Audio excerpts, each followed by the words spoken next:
I think all of us in each of our different ways have been somewhat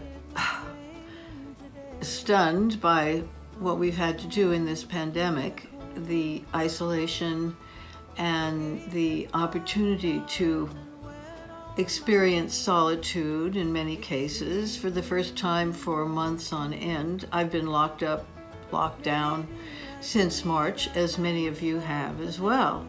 I go out only occasionally for a walk. I don't really go to any shops. I've only had one visit face-to-face, mask to mask, with one of my close friends and her husband. But that was the only time I've been with a human being. I do a lot of Zooming with friends, so I keep up my social life.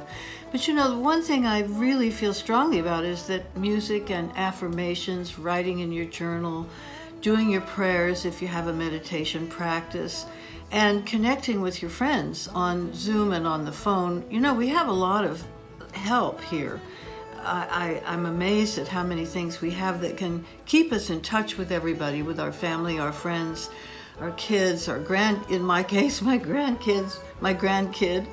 So I really want to emphasize the possibilities and the healing quality of being able to write your memoirs, your morning pages, as Julia Cameron calls them, and to also communicate with people, but also to communicate with yourself.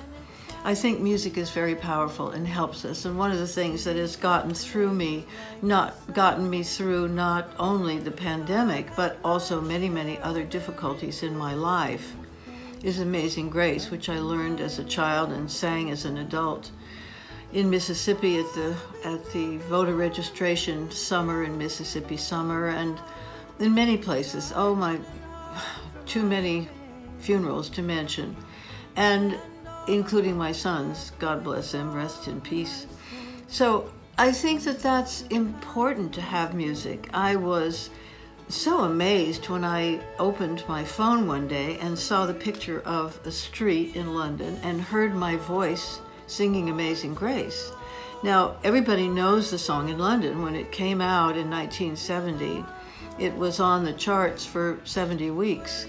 And so people know the song, and it wasn't mentioned who was singing, but everybody knew. And I quite quickly learned that Pat Atherton, who's a minister in England, had taken my recording down to the street in front of the Charing Cross Hospital and played it really to make the doctors and nurses feel better, to give them a break.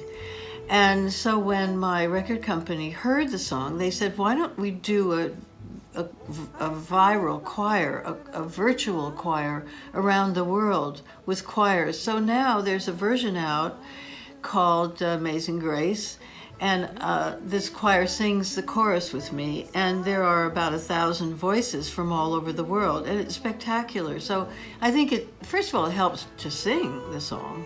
It helps me, and I think it helps everybody who listens to it and everybody who sings it.